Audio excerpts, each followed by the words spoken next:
Good morning, everybody. Thank you for joining me for my session, Inspiring a Culture of Innovation. I'm going to share some insights with you from my time at Google and also working with the customers that I work with in my role as Google.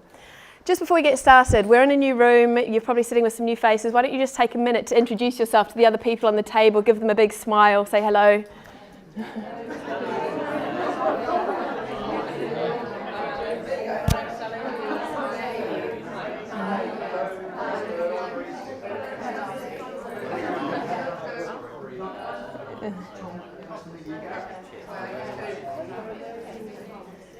Good. I think for me one of the most valuable parts of participating in events like this is just making these new connections. So makes sense to do that whenever we get the chance. The other thing I think it's nice to do is start an event with a smile.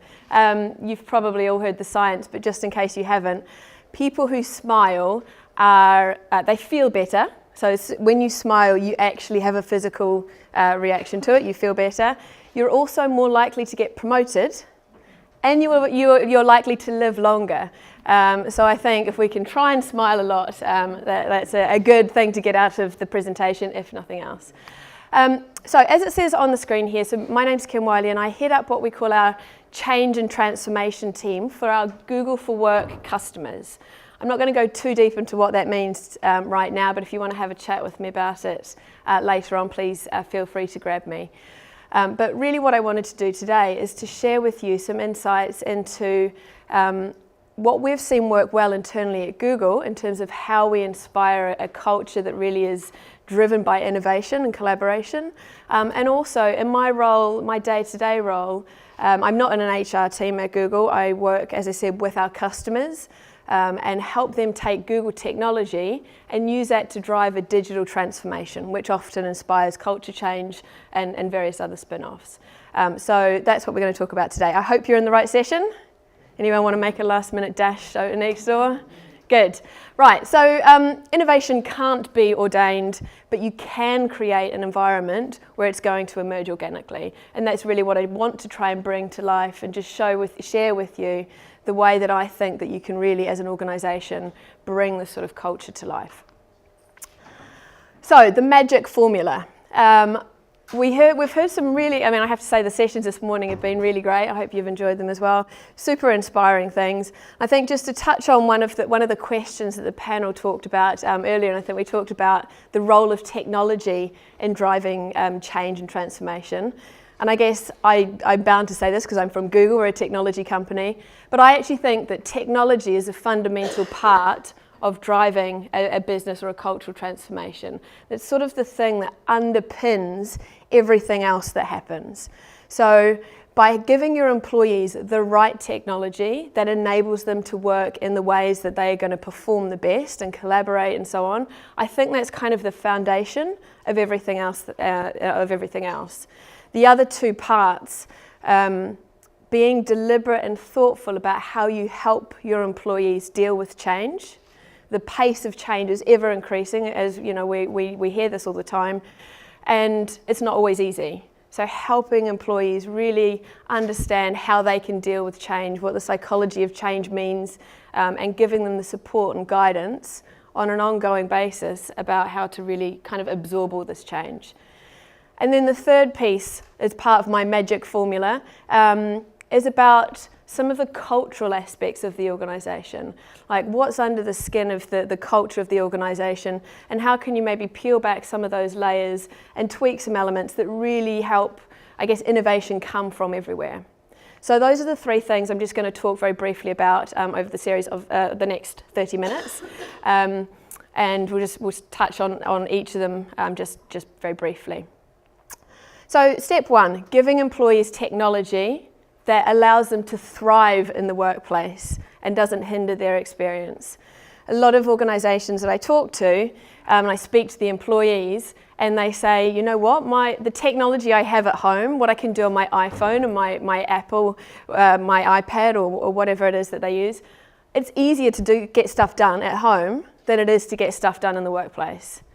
And there is absolutely no reason in today's in today's world, why that should be the case. The technology exists. We should give our employees the technology that they need in order to get stuff done as best they see possible. And I think some of the core elements of what a technology should do is kind of captured on the slide here. We should have a way that our employees can connect face-to-face, real-time, from anywhere, from any device. So Skype is probably something you guys are familiar with. Google has a product called Google Hangouts, which again some of you may have come across.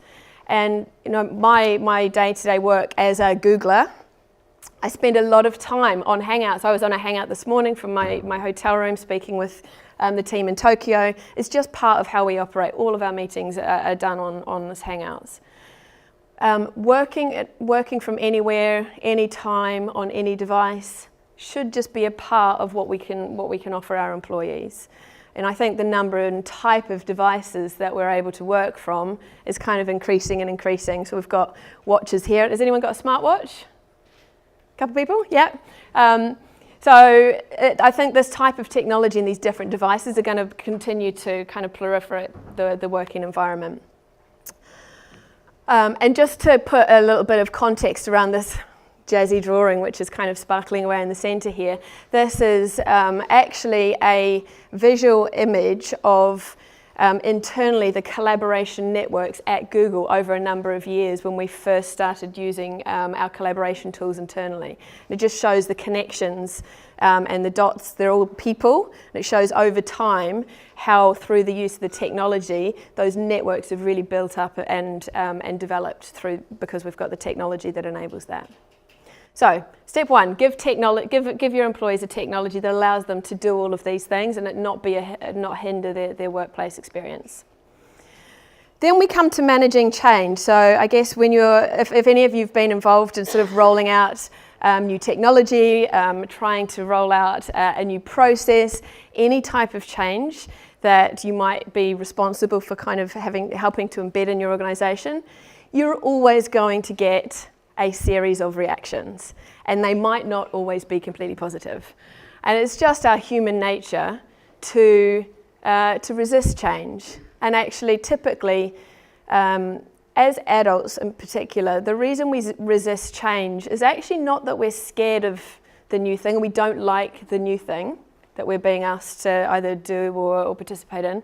It's actually more that we are afraid of letting go of what the previous thing was. So in terms of tools and technology, people are not necessarily afraid of or resisting the new stuff, they're afraid of letting go of the old things. So for example, if we're talking about technology, the reason for that, if you think about it, a lot of people have probably built their personal brand in the organisation and their sense of being able to contribute to a team because they're an expert on something, right? If you then ask them to start using a different tool, that kind of can influence how they feel about their ability to contribute. So resistance to change is often a fear of a loss of the past, which I think is a useful thing for us to kind of all keep in mind. The other thing I just wanted to point out just when we're talking about these reactions to change, obviously we want navigators. I'm sure everyone in this room is a navigator. You're all here learning new things, kind of probably being the voice of change within your organisations. We need to find these people within our organisations and turn them into superstars. Make them heroes, celebrate them, reward them, recognise them, because they are your shining lights that other people will follow. Right? So make heroes of your navigators. Who wants to take a guess at which of the other three profiles, other than the navigators, which do you think is the second most desirable character to come across? The critics, exactly. And the reason for that is that they have some energy and passion about the subject, right? Which is a good thing. The energy and passion maybe is directed in a slightly different angle than what you want, but at least there's some energy and passion there. And if you can take that and actually help swing them around so that their energy and passion is towards the angle that you want, they can become your strongest advocates. I think sometimes these people are the ones that we go, oh no, not them again, they're so loud and let's just ignore them. I'd actually encourage you to spend a bit of time with these people. find out what's really causing the resistance and see if you can do something to actually turn them into a navigator, because that effort will definitely be worth it. If you're trying to bring someone on a journey of change with you, you have to connect with them on 3 levels. And I refer to that as the head, the heart, and the feet. Head meaning rational. So why is this change happening? What's the reason the organisation is looking for us to behave differently or to use new tools? The emotional piece, the heart piece, this is the really tricky one. Particularly, I spend a lot of time talking with IT directors and CIOs, talking to them about technology, and you can always see them kind of cringe a little bit when I start talking about we need to build an emotional connection with your employees to help them embrace this change. And that really comes down to, and we heard it next door earlier, it comes down to finding what's in it for them. What's in it for an employee? The kind of the bare truth of it is whenever any of us is faced with a change, whether it's something that we've instigated ourselves or something that has kind of come down towards us, our first reaction is, what does it mean for me? We're all desperately selfish. We can't help it. As soon as you hear about a change, you immediately think, what does that mean for me? What does that mean for my job? What does that mean for my day? And that's what everyone does. So we need to find a way of working out what is the emotional connection? How is this change going to benefit the individuals? And how can we get them feeling inspired and that they want to participate in the project or the change, and they want to be a part of it, and they want it to be successful? So that's that emotional piece. And then the third one is the feet, which is more like the behaviours. So if you can, this is like what skills, knowledge and ability do you need to give the employees in order that they can feel like they can be successful with whatever this new world looks like? So for any change project, head, heart and feet works in your personal life too, just by the way. Head, heart and feet is a nice little check of can I position the change in the project in a way that touches on each of these things for the individuals impacted? How can I get them involved in this? So just a very quick insight, and I know you probably can't see that, which is fine. The point is not necessarily that you can see the details of this, but we have kind of my day-to-day job, I guess, helping organisations take the Google technology and use it to drive change across the organisation. We have a methodology, I guess, as every organisation does, and our methodology has really been built around how do we connect this head, heart, feet piece and actually help people on their personal journey so that they can be successful with the new world. I think we'll be able to share these slides with you later if you want to have a closer look at that. Right, so we've talked a little bit about technology, part 1 of the formula, a little bit about change and the importance of actually managing it in a thoughtful and deliberate way. And then the rest of the talk, I wanted to kind of dig a little bit deeper around organisational culture. So this here is Eric Schmidt, who is the chairman of Alphabet, which is Google's parent company. And I think one of the things, like the culture at Google is something which is, probably you've all heard something about the culture at Google. And I think, I feel very lucky to work at an organisation where right from day dot, organisational culture has been a fundamental part of the organisation, right? Right from the start, it's been very, very deliberate. What do we want our culture to be like?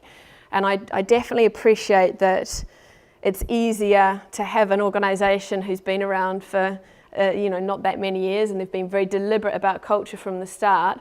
That's easier than having a company which is maybe many years older and you're actually trying to shift the culture. That becomes a more challenging and a longer term, I guess, project. But it's definitely worth it if you know what you're trying to achieve. Anyway, a couple of, I just wanted to share with you 8 insights about the culture at Google, just to give you a little flavour of how we sort of operate internally. And a lot of these things actually are things that when I speak to our customers, when organisations come to Google and they say, we talk about the technology, and they talk about wanting to use the technology as a platform to sort of drive a culture change. And they say, how can you help us be a bit more like Google? Which I always think is a slightly interesting thing, because I think you should be a bit like your own company, right? But I think there's also like, you know, none of your organisations we can't replicate each other's cultures, right? We have to make the culture part of the organisation. But I think there are probably elements of what each different company does that we could all kind of learn a little bit from. Anyway, 8 things. And this is really core to how we function internally. First one, do cool things that matter. And this is something we talk a lot about internally at Google. And actually we heard from the previous session about the importance of having a mission and a purpose. And we try to bring that into everything we do at Google and actually have people working on stuff that matters. We want to use technology to make the world a better place. And I think at every level, if you really put the effort in for every one of our jobs and for every one of the jobs and the companies that we work for, you should be able to find that role has a really definite purpose and a meaning. And sometimes it takes doing a bit of digging or maybe getting people out into the field to really see what the products that they're selling are doing. But I think looking for a purpose and a mission in the things that we're all doing day to day is helpful for us on a personal level in terms of that kind of mindfulness thing and being present and having a balanced life. But it's just an exciting place to be if you're working somewhere where you think actually this company's doing some good stuff. So that's the first one. Second thing I wanted to call out is focusing on the user. So we have a saying at Google, focus on the user and everything else will follow. And I think just a couple of examples here, you know, Uber has completely disrupted the transport industry by being super, super focused on what is it that consumers want. And being that consumer focused has allowed them to really disrupt things. The Heinz, I'm sure we've all had Heinz ketchup bottle experiences. The glass bottles drive me crazy every time, but you know, it is a product versus a user-focused thing. And this last one, I put this in, I saw this just recently. Someone was talking about a story where they'd bought their child a lovely mobile to hang over the bed, the cot. And they were like, this is an amazing mobile, it's got all these cars on it, like it's colourful, it's bright, it spins around. My kid does not care at all, right? And it's because from the child's view, they're looking at this, aren't they? Like side on at the cot, we're like, yeah, nice cars. The child is just looking at these little sticks. That's not very interesting. So it's just about taking that fresh perspective and going, who is the user or the consumer here, and how can we really focus on what it is that they need, not what it is that we think that they need or we might kind of project onto them that we need. So again, a big thing at Google, and typically at Google what we do is we create products, launch them, don't charge for them, and then over time work out how to monetize them. But the goal is not make a product that you can sell lots of, it's make a product that's solving a problem for users or for people. And then once we've built up an understanding of what their needs are, then at some point we can go, right, how, you know, we need to make some money from this somehow, how are we going to do it? But we always go into it user first, money second. Number 3, the hiring piece. And this is something we're told, as every single Google employee is involved in hiring.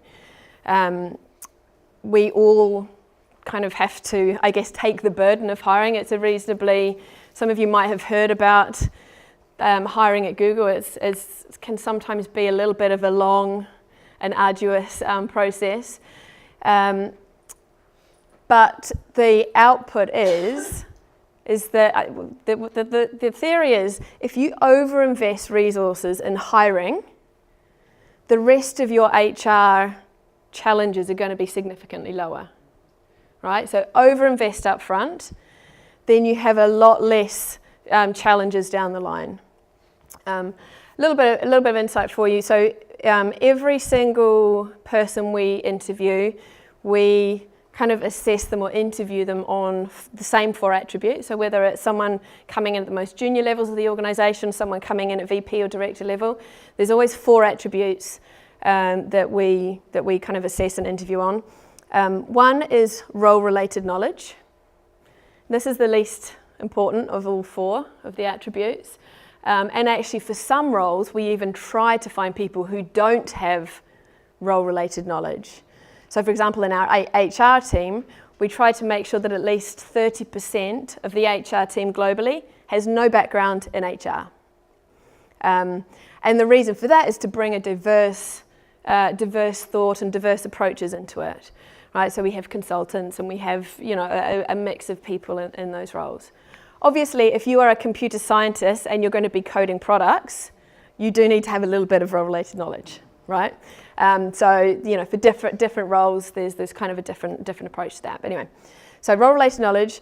Then the next one is what we call general cognitive ability, GCA. We like acronyms at Google, and that's basically the smarts.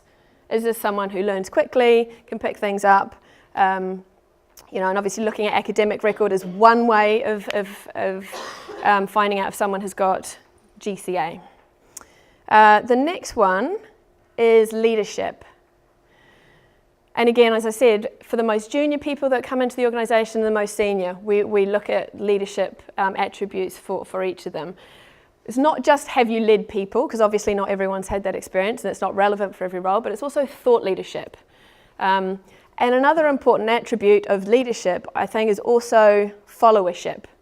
If you've got 50,000 people who just want to be at the front leading, that's going to cause some challenges. So it's about finding people who know when to step up and lead, but it's also about finding people who are prepared to follow when they need to. So I think that's important. And then the last one, some of you may have heard of this, and it's always slightly cringy to say it. It's called googliness. It's a real word. We're an American company. But the googliness piece is really this cultural fit. And this is about finding people who are team players, who are just going to muck in and get things done, who can deal with change, who can deal with ambiguity, and can deal with the fast-paced environment that we're in. And that's the most important attribute. And so the way that it works, unless every single person who interviews you across all of these attributes is 100% convinced you're the right person for the job, you won't get hired. Right, so that's hiring, cultural fit. So the cultural fit piece, I think, is really, really important. Getting this right and hiring people who really kind of embody the values that you want your employees to kind of live and breathe is the best way of really bringing that culture to life. The next insight is about openness and transparency. And again, it's something that we heard earlier today. I don't know, has any of you seen the film called The Internship? Maybe a couple of you. This photo in the back here is actually a shot taken from that film. So in our headquarters in California, we have every single week, we call it TGIF, thank Google it's Friday, and all the other offices dial in via live stream. Actually, we've moved it to Thursdays now, so thank the good Thursdays is Google, so that the other countries can dial in on a Friday, right? So every single Friday, the founders, Larry and Sergey, get on the stage every single week and answer questions from the whole employee base. So I have got a direct line to the founders every week as an employee. And we also celebrate the Nooglers, which are the new Googlers. So you're a Noogler for the first 3 months, and then you graduate to being a Googler. But we celebrate the Nooglers by making them wear really embarrassing hats at our TGIFs every week. But I think that the fact that the founders actually get on stage and welcome, and they love the challenging questions, because the sentiment is if we can't break things internally before we get them out live, then what's the point of having all these people here? So let's try and really, really challenge what's going on and ask the difficult questions in a safe environment before we launch things. The other things we have is open, like our KPIs, we call them OKRs, objectives and key results. We publish them so everyone knows what all the other teams are working on. which is another openness, another example of openness. And also our employee engagement results. We publish so everyone can see which parts of the business have got better results than others. And also we have upwards feedback surveys, which is every employee gives feedback on their manager and their directors. And again, from director level and above, those results are published for the world. So I can go and have a look at the results of all of the directors. If I was interested in moving roles or something, I could have a look at their results as a manager to decide if I would want to move there or not. So just some examples of how openness is really a core part of what we do. The next one, encouraging innovation from everywhere. So this is Steve. He was one of the first testers of our self-driving cars. And the picture with this, does anyone know what this product is? It's something called Google Cardboard. If you haven't looked it up, if you haven't heard of it before, this is a brilliant present for kids, stocking filler, whatever. It's a virtual reality headset which costs about 10 quid. Fold up the cardboard and following the instructions, slot your phone in with the app on it, and you have virtual reality headset. And it's super, super cool because it allows you to do things like tour the pyramids, go deep sea diving in the Great Barrier Reef, go to the art galleries of the world. So this was actually what we call a 20% project, which is a concept we have at Google where people can choose to work on cool stuff that they think might be interesting. So a couple of engineers in our Paris office they were talking about virtual reality, and Oculus Rift had these amazing, big, gorgeous but expensive virtual reality headsets. We thought there's got to be a way of making that a bit more accessible.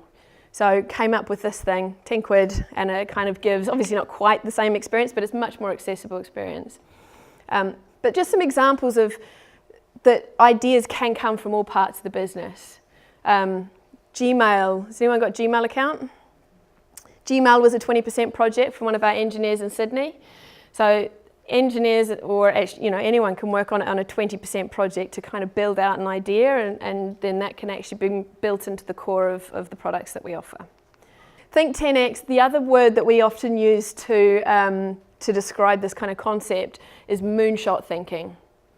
And the idea here is oftentimes it's actually easier to completely destroy a problem or a challenge and really rethink the way that it works than it is to make incremental shifts. And it comes back to something that was talked about before, the way our brains work. Often we're just kind of trapped in these, to use a phrase from Edward de Bono, I don't know if anyone's come across him, like rivers of thinking. Every time we're faced with a challenge, we tend to kind of go back down the routes that we've always used to solve similar challenges. Sometimes it's easier to just wipe away the whole thing and start from scratch and just think something totally differently, rather than, this is like the driverless cars. Like, that's a pretty wild and crazy idea, right? For helping solve, mobility and so on. So thinking 10x is key. Launch and iterate, fail fast. And this is the idea that things do not have to be perfect before you start testing them. It's better to do experiments, do small little things, test, launch, get feedback, change maybe the angle of what it is that you're doing a little bit, launch to a slightly bigger group, get some more feedback. And this is really, really critical way of everything we do. You don't want to be spending 3 years on developing a big shiny product only to find that you launch it and actually no one really cares. You're much better to do small launches, iterate, get feedback. So Google Glass, that was one of the earlier versions over there. Obviously not a perfect product before we started using it.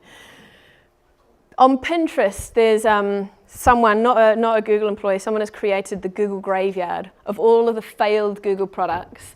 So I think sometimes when we talk about this concept of failure, people often think, well, you don't really fail that much at Google. It's like, yeah, we really do. There's loads of stuff we've failed on. But every product we've launched and it has failed, we've learned a lot from that we can then incorporate into other products. Making managers great. And again, we touched on this earlier. So the number one reason that people leave companies is because of their manager.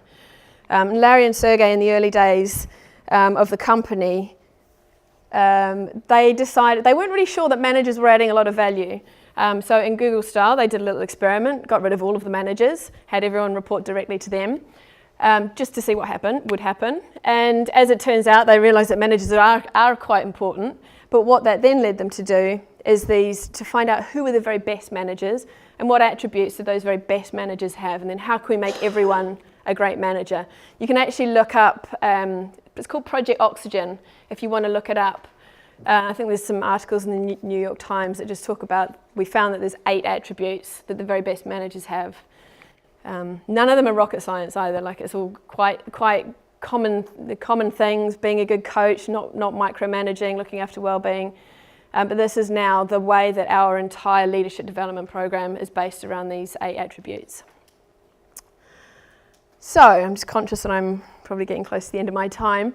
Just to kind of wrap up, so we've talked about the technology piece, talked about being deliberate and thoughtful about helping people deal with the change so it becomes, so you kind of build this resiliency and a culture of agility into the organisation.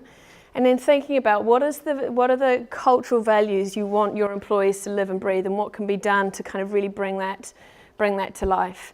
And I can promise you all of our journeys for everything we do probably look more like this one here. This is much more interesting and exciting. We're probably going to end up in a better place for having experienced a whole bunch of different things. And I think it's just useful to say that up front, that we often end up with this journey, and that's a good thing.